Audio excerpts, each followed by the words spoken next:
नमस्कार मित्रों, an option पर एक बार फिर आप सबका स्वागत है। मित्रों, हम प्रश्नावली 1.1 को सॉल्व कर रहे हैं और इस वीडियो में 1.1 का प्रश्न 5 को हल करने वाले हैं। अब वीडियो को आगे बढ़ाने से पहले आप सबसे एग्जाम के रिलेटेड कुछ बताना चाहता हूं। मित्रों देखो, एग्जाम में अभी आपके लगभग 10 महीने बाकी हैं और हमारा हमारा पूरा फोकस रहेगा कि आपको हर एक एक्सरसाइज का हर एक क्वेश्चंस अच्छे से एक्सप्लेन किया जाए, अच्छे से उसे आपके दिमाग में फिट कर दिया जाए। उसके लिए आप और हमको कोऑर्डिनेशन के साथ काम करना होगा। जितनी भी वीडियो मैं अपलोड कर रहा हूं उतना आपको कवर करना है, साथ में कवर करना है और उनका रिवाइज करते जाना है। ऐसा नहीं है कि आप सोचो कि एक साथ में हम पूरा का पूरा रिवाइज कर लेंगे। ऐसा होगा तो लोड आपके ऊपर काफ़ी ज़्यादा हो जाएगा और आपका मन उस समय उलझन में हो जाएगा कि हम इतना सारा कवर एक साथ कैसे करें। तो आपको बस धीरे धीरे धीरे चलते रहना है और एग्ज़ाम की प्रिपरेशन करते जाना है। अब हम इस वीडियो पर आते हैं। क्वेश्चन 5 है, जांच कीजिए कि क्या किसी प्राकृत संख्या यानी नेचुरल नंबर्स n के लिए 6 की पावर n 0 पर समाप्त हो सकती है या नहीं। हमें जांच करना है। ठीक है, तो सबसे पहले तो हम लिखेंगे 6 की सॉल्यूशन भी लिख ले रहे, 6 की पावर n। देखो, उसके पहले वो समझो, अगर कोई नंबर है, जैसे मान लिया हमने 10 0 पर समाप्त हो रही है, तो 10 में 10 का भाग जाएगा। अगर कोई नंबर, ये को नंबर ले लो 100, एंड कहाँ पे हो रहा है 0, यहां पर भी 10 का भाग जा रहा है। यानी कोई भी संख्या 0 पर समाप्त हो रही है उस संख्या में 10 का भाग जाएगा। तो हम लिखेंगे यदि कोई संख्या, यदि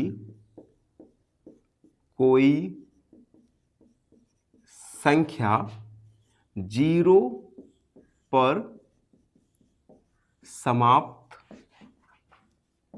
होती है तो उस संख्या में 10 का भाग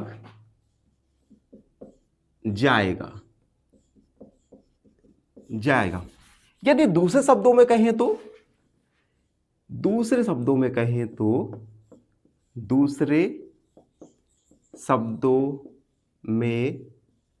कहे तो 2 गुणा 5 यानी 2 और 5 का भाग जाएगा।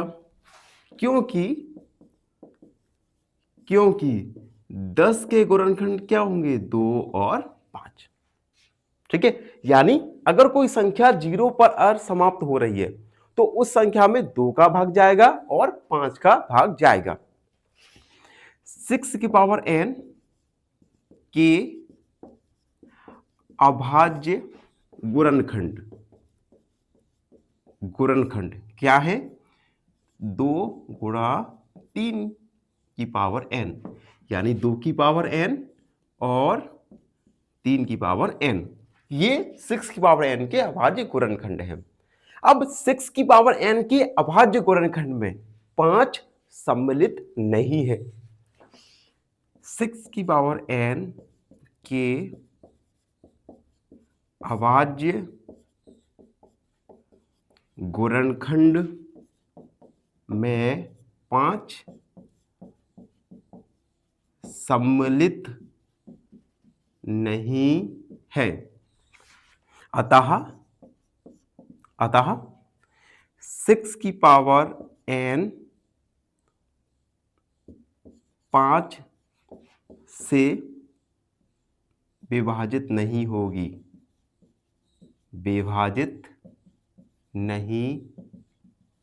होगी। अतः अतः किसी प्राकृत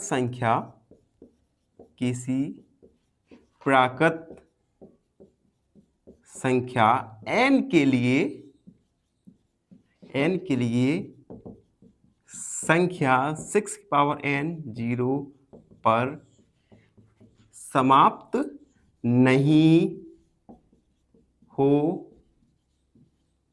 सकती है।